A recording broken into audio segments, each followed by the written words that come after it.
Hi friends, welcome back to my channel. It's me Revanshi and today I'm here to tell you about the history of Buddhism.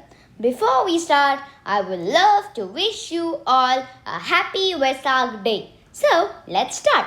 The history of Buddhism spans from the 6th century BCE to the present.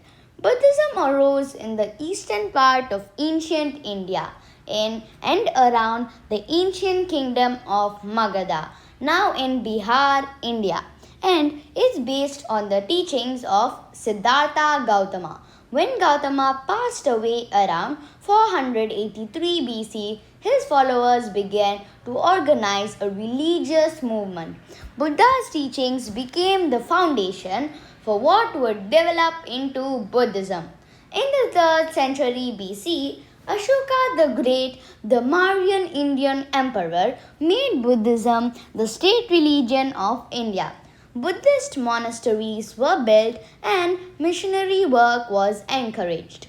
Over the next few centuries, Buddhism began to spread beyond India. The thoughts and philosophies of Buddhists became diverse, with some followers interpreting ideas differently than the others.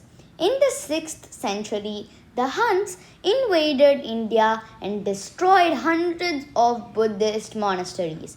But the intruders were eventually driven out of the country.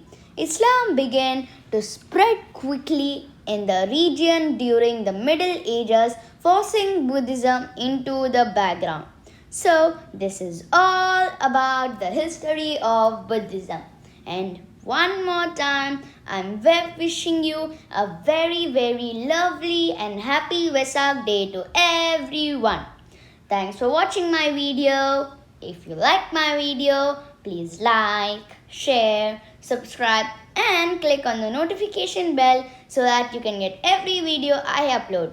Bye bye. See you in the next video.